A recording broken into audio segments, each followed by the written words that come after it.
Thanks very much for coming along today. I have a half-hour presentation for you on the way that mobile is being used now to interface with out-of-home, particularly digital out-of-home. This is a real passion of mine. I spent 12 years in the out-of-home business, first with TDI, and then which is now CBS Outdoor, and subsequently with Clear Channel International, where I was Group Marketing Director. I would love, when I was selling and marketing posters back then, to have had some of the interactive possibilities that exist today. And it's great to see a whole industry that's developed around the digital capabilities of outdoor. And I'd like to share with you today some ways in which mobile is being used to interact with posters, both in terms of providing greater engagement for customers, also driving footfall, and ultimately, of course, driving to incremental sales, which is what this is all about. As you can see from my background, it's fairly varied, from initially journalism to public affairs, the out-of-home business. I spent 5 years setting up a mobile agency in Incentivated, which gave me exposure to quite a few big brands there, whether they were travel-based, British Airways globally, Marks & Spencer's, Jaguar Cars in the USA, and a whole load of others besides. I now spend my life doing mobile training and consultancy, and have recently just set up my own consultancy, Burner Mobile, there. So where are we here? Well, I think this is a very interesting space for brands, for media owners, and for consumers alike. We're at the interface between social media, local advertising, local media, and of course mobile, which is the glue that holds all this together. And of course the out-of-home industry is ubiquitous, so that provides the platform from which we can interact with our mobiles. This is a very exciting place to be right now, and I would argue that in many respects the brands like Nokia, Sony Ericsson were the warm-up act. Where we are now is two of the most influential, innovative brands of all, Apple and Google, fighting head-to-head for supremacy in the mobile space. And they've created devices like this, which are so user-friendly and intuitive, and have such immense processing power that we can take everything we've been used to on the internet and apply it to the mobile phone. Google now describes itself as a mobile-first business. Everything they did on the internet PC, they are now adapting for mobile and investing significant sums of money to realize their goal and belief that they'll be making more money from mobile than from PC over the next 2 or 3 years. Already we're seeing a significant improvement in the handset market. Android handsets, our Android-powered handsets produced by Samsung, HTC, Motorola, are now signing on 700,000 new consumers every day. This is a huge phenomenon. We're now seeing the tipping point in March this year that smartphone ownership in the UK has exceeded feature phone ownership. It's not just about the handsets, it's about tablets too. And worth saying just quickly, Steve Jobs, when he invented this and launched this thing called the iPad, he called it, it was hard to believe quite how this thing would work. But there's a huge amount of evidence now that this is a significant player in the space. It's not really a mobile phone, nor is it a PC. It's a hybrid between the two. Their sales have doubled this year, estimated to double this year, and there's a vast amount of research out there that shows the very unique role the tablet plays in interfacing between that screen, whether it's a TV screen or a digital screen, and the consumer using their hands, using this device in their lap. 50% of all iPad interactions are done in front of the TV, which I think is highly relevant given the context of this event. One of the big challenges we face in mobile is figuring out exactly what we should be doing and what we should be spending our money on. And there's an enormous amount of hype out there. If you follow the headlines, you'll be seeing the latest technology, the augmented reality, the QR codes, some of these exciting new technologies, which are very good for getting the early adopters on board. When it comes down to it, if you want a massive view and you want to be tracking the return on investment, you'll be spending a lot of money very unwisely. What I want to do in this presentation is to make a distinction between the stuff which is the next great thing and the stuff that's more mainstream, which really does get the engagement and really does generate the ROI, and to make a distinction between the two. Everything you do in mobile really needs to start with a precise understanding of your customer audience. Who are they? What handsets do they carry? And what are they using their handsets for? And there's a vast amount of data out there, Comscore, Nielsen, all provide data that shows us what people are using their phones for. At the highest level here, I've just taken a cut of age demographic here, split it by mobile behavior, apps, mobile internet, picture messaging, SMS, location-based service. Now this gets exciting and highly revealing when you look at the index of mobile behaviors against these different age groups. And if you're looking, for example, to spend money in apps, well, that's a very smart decision if you're wanting to target the 18 to 34s. If, however, your target audience is maybe a little bit older, 55 plus, you'll see that that's a complete waste of money, because these guys don't have smartphones, let alone know how to use apps. So I think if nothing else, this is a very good benchmark and a very good reference point to make sure you are spending money in the areas which are genuinely going to hit the mark for your consumers. As I said earlier, 53% of UK now have smartphones. It's all moving in that direction. But it would be a mistake to say that everyone is using smartphones, because at this point,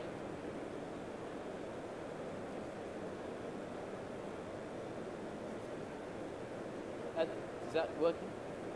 At this point, not everyone is yet on a smartphone. This dual screen thing is fundamental to this whole industry, and what we can see is that the vast majority of us have a second screen with us when we are watching television or when we are in contact with any other digital screen, be it in a doctor's waiting room, be it in a shopping mall, be it at a train station or an airport. And it's the activation device that mobile provides, which is really the key to this presentation that I'm sharing with you now. There's a lot of information about different handsets, and there's a huge diversity in terms of what handsets people are carrying.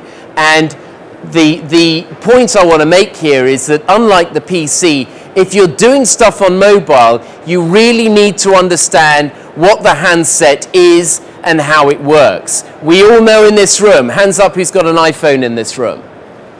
Right, you'll know that being presented with a flash file is next to useless because Apple doesn't work with flash. So you need to figure out, while Apple is the highest selling phone at the moment, that figure's now about 12%, there are 88% of people who don't have iPhones. You need to figure out for each of them how you provide content in the right format which their phone can handle. And bear in mind also that the top 10 selling handsets only make up about a quarter of all handsets out there, meaning there's a very long tail out there, and you need to be developing content that matches the profile of each of those handsets, or you'll develop a bad user experience which will cause people to go away and also say bad things about you on their social media networks via their phone, of course. There is a lot of legislation. In this short presentation, I don't have time to go into it in detail, but you've got to believe that if you're doing stuff in mobile, it's very different from any other form of marketing, in that this is a highly personal device. If you want to be on my phone, you need my explicit permission to be here. And what that means is, if I haven't opted in to get something, I haven't responded to a text call to action, snapped a QR code, downloaded an app, you can't assume I really want to know anything about you. And actually, if you treat this in the way you treat my inbox, I'm rapidly going to get annoyed with you. I'm going to tell a lot of people I'm not happy with you, and you will be very damaged as a brand, and I will not spend any more time. And I will also blow the whistle on you, because there are a number of industry bodies that really do now have teeth, and if you get those spam emails and text messages on your phone, people will complain about it. So you must get people's permission. One of the things where we are on very solid ground with mobile is ROI. And everything we do in mobile has a time and location-based data trail, which means that whatever you do, we can track who's responding, where they're coming from, and how much time they're spending with you, which is pretty vital. Whether it's browsing the internet, responding to an SMS call to action, a QR code, which provides very granular detail, which today's marketing directors are insisting upon in order to release budget. We can also track in detail which devices are being used and where. You may be familiar, who's got an iPad in the room? Average iPad consumption time is now 2 hours for about 40% of iPad users. We spend a lot of time with these devices, whether we're on the train commuting to work, we're sitting on the sofa at home, we're in the smallest room in the house, yes, no surprises there, or indeed in the bedroom. This is becoming a device which is multifunctional. It's good to understand how these devices are used in conjunction with out-of-home media in order to provide those calls to action which can be activated where and when people are in the right place with the right frame of mind. And rather alarmingly, how many brand owners do we have in the room? Are there no brands in the room? Okay, how many agencies in the room? Okay, if I was to say to you that on average 9 out of 10 of your clients have not yet optimized their sites for mobile, I don't know, would anyone be surprised by that? 9 out of 10. This is a huge issue. By next year, Google tells us there'll be more internet access via a mobile phone than via a PC. So you really have to get your sites optimized for mobile, and failure to do so is reflected in the Google Analytics, and here we see a bounce rate on mobile sites of 88%. You see the site, it's not optimized, you bounce away and go and see another site somewhere else. So this is an essential issue, and we have to believe that there's analytics here to help us through this and see exactly what's going on. Also on measurement, apps. I would imagine everyone in the room who's got a smartphone has been using apps of some degree. We can track exactly how many apps are being used, where geographically, when, and how many times. And critically with apps, it's not just about downloads. That's not the right metric. 85% of apps only get used once. So you need to make sure that you're analyzing traffic through the app and seeing how many times people are coming back. One of the biggest challenges, before I get into the meat of this presentation, is buy-in. And the problem is that the average marketing director of 55 years old or so is not a digital native. These are the digital natives. These two kids are the same ages as two of my kids, as it happens. They're totally all over my iPad and mobile phone because they understand it, it's very intuitive. Unfortunately, these are the guys who are making the advertising decisions and the decision about when and how to adopt mobile. These guys don't really understand it intuitively because they've never been taught it. When I started my career 20 years ago, I didn't even have a mobile phone. Google didn't exist. So all these guys understand is what they're learning from their kids. And what we have to do with mobile is explain it in their language and referencing the sorts of issues which they're going to be able to sell internally. Which comes down to the most important but the least exciting looking slide of them all today for you, which is this one. Mobile's role in any business is multifaceted. It's versatile. You can use it for customer acquisition. Classically, for out-of-home media as an acquisition channel, I'm aware of this product.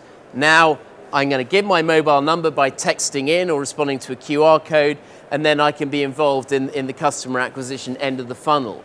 Very effective for CRM. So if you want to build a sense of loyalty with customers through highly personalized and relevant and targeted messaging, information, push notifications through apps, very important there. And critically for brands now, you can monetize it. Half of us are now spending money on mobile. eBay made $6 billion in sales on mobile last year alone. We're spending serious amounts of money, some of us, on mobile. The reason this needs to be taken seriously is if you can share the mobile budget across the acquisition, the CRM, and the payment commerce teams, you will share the risk, share the budget, but also share the data. So you can build information about your customers, segment, and you're more likely then to convert into sale when you do the transaction piece. So typically, at the acquisition end, which is really what the out-of-home industry, I would say, is about, it's a fairly straightforward journey. You see the call to action on the screen or on the poster. You have an option to either call a call center, go online, or if you respond via SMS, you can do a whole load of interactive things here, triggered by the bounce back message. The bounce back message could ask for your address, for example. You could then send your postcode and get a brochure or a sample in the post. We could ask for your email address in order to trigger something out into your inbox, take you from offline online. That's one of the very powerful things outdoor can do with a response channel like this. Location-based, competition-based, rich content will take you through to a mobile internet site. And critically, when someone responds, they're giving you their permission to contact them again, soft opt-in, and their mobile number, which is valuable for your ongoing data. Now, into the meat of this, what you do in mobile has to reflect what consumers are already doing. It's all very well to do augmented reality. It's all very well to do all these exciting new things and very cool for the right brand with the right message. But you really should be looking at people's existing mobile behavior, because that's what's going to give you the adoption and that's what's going to give you the big numbers. If you're going to get into the app world, you've got to be very single-minded about your proposition. I see so many apps out there, there are 1 million in total right now, that are simply built because the marketing director feels he or she needs an app without considering the logic. Why would I ever bother with most of those apps? Because they're frankly hopeless, very expensive, and result in maybe that one-click activation, but no further engagement. So think with apps exactly what you're doing and why you're doing it. Apps can be very powerful and can have an out-of-home aspect. Here's an example for a P&G brand. These guys think very carefully before they spend money, and this is for in the US, for their product Charmin, a toilet paper. They haven't built their own app, they've sponsored someone else's toilet finder. Right, so if you're caught short, use this app, tells you where your nearest is, and also gives you reviews so you can see what people are saying about it, what sort of people go there, if you're interested in that, whether there's needles all over the floor or whatever else. And that's a very good location-based way of providing a service which would be useful. Has anyone played the Heineken Star Player? Is anyone familiar with this? This is a multiple award-winning app, and the idea here is activated by out-of-home media, you download the app, and then it's highly engaging, asking you questions about the football teams playing. I will be playing this avidly on Saturday evening when Chelsea take on Bayern Munich, hopefully to win it this time, but also inviting people to play against their friends and compete with them in order to get maximum points. Is the guy going to score from the penalty spot? Is that corner going to go out? Whatever the question is, you play the game against yourself and you challenge your friends to do it too, and it's all activated by out-of-home media. When it comes to the mobile internet, I've shown you the stats already. A lot of these sites are not optimized for mobile. What you've got to be thinking is make sure that your site is optimized for mobile and it looks distinguishably different from your competitors.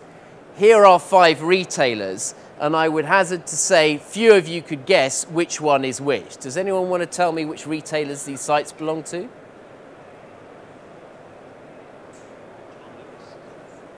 Okay, you've got the first one. John Lewis is there, House of Fraser. But I think if you half close your eyes, they look very much the same. I would argue that their websites look very different. And what the mobile internet will be doing is moving much more into this territory, where we take advantage of the personalization of people's mobile habit, and we do much more like what Amazon is doing, which is giving content that's highly personalized to the individual and predicts the sort of products they're going to be interested in next. Think about location-based, fundamental with outdoor. You are here, your nearest outlet is over there. Or you're at Heathrow Airport, how about a travel insurance offer? Using location in order to drive relevant content And of course, time-based. It's the morning, so if you're a news provider or a food provider, McDonald's, they may give you a morning offer rather than an afternoon offer. And the objective here is to get people coming back again and again and telling their friends about it, rather than having a vanilla approach where they all look exactly the same. I won't spend too much time on search other than to say 30% of mobile search is location-based. People are looking for location-based information, and Google is seeing 8 times faster growth on mobile than on fixed line. It's a very exciting area. I see vast amounts of money going this way very shortly. Let me show you a little video. This is something Google's doing in the search world using some quite clever technology.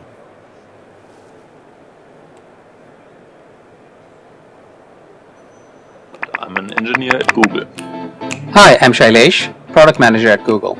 We're here to introduce Google Goggles, a visual search application for Android phones. Until now, the only option for web search has been typing or speaking. Now you can search by taking a photo. Let's try this book.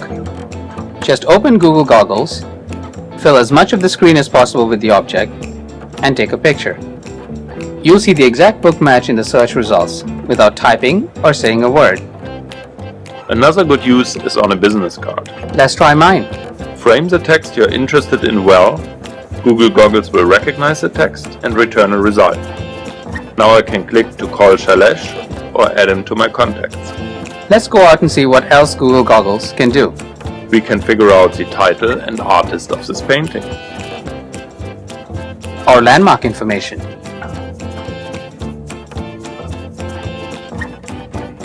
And when you're traveling places where you don't know the language, Goggles can translate text for you. Just take a picture, for example, of a menu.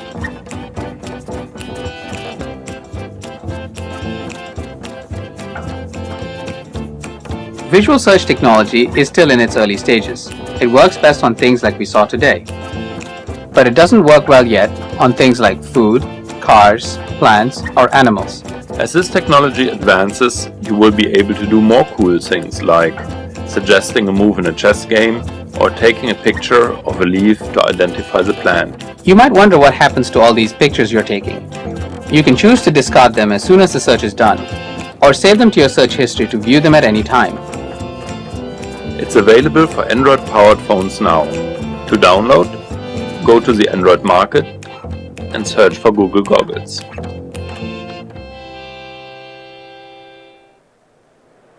So I think there you can see some of the tremendous advances in search and image-based recognition. If you're in the out-of-home business, this is very important because you're allowing people to see things and activate all the information on the internet with the snap of a button, and that's available on Android and also on iTunes. I'm going to finish up with a section on commerce and transaction. This is where brands are getting very excited because they can see mobile being used with location to drive more footfall. Is anyone on Foursquare here? Any Foursquare fans? Right, so the idea is you check in, you become the mayor, and you get something of value in return. Domino's last year did a Foursquare promotion.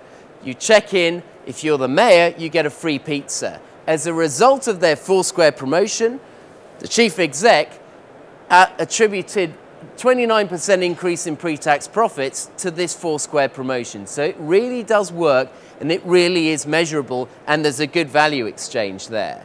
If you're a dog owner, this would delight you. You simply check in with Foursquare at this billboard, and out comes from the hopper some food for your dog to eat. Don't ask me about the health implications. I wouldn't have my boxer go near it, but they can track more traffic coming onto their site and also going in store and increasing sales and generating a lot of PR hype as well. I would say on QR codes, these are exciting and they're very innovative, but bear in mind, not everyone understands how they work, and you're going to see no more than about 10% of your target audience actually using them because it's a bit of a palaver getting them on your phone and using them. That's a great example. You know what you're going to get with that, a movie trailer, directions to your cinema. I don't understand why I see QR codes on the underground. Of course, there's no way of activating them. So many brands are putting them in stupid places, and reveals to me a massive disconnect between the strategy, the digital bit, and the planning and creative bit. They're simply not talking to each other. But it's early days, and over time we're seeing more examples like that emerging, which offer a very good user experience. On augmented reality, it's a lot of fun. Here's a great example. I spent a lot of time in Chicago, and they've got a product there called Yelp, which allows you to find your nearest restaurant, bar. You see something, you snap it, and it gives you reviews of every restaurant, bar. You want to go out and have a burger in Chicago, you're guaranteed to go to the best place because the reviews and ratings take you to the best ones. And we are indeed spending a lot of money on our phones too. Half of us involved in mobile commerce, and again, linking location to mobile. Some very exciting developments. O2 Priority Moments. They've now got 2 million customers, half of them regularly using this service to locate their nearest offer of interest that matches their profile, find it on a map, and critically be given a unique code which they can then go in store and redeem only once, because it's then no longer validated for multiple use, and as a result build a CRM database with O2 and their partners in order to see who is spending more money with them. It's the results in increasing sales which is helping this thing succeed, and a number of competitors like it. I'll just move on, last section, to near-field communication.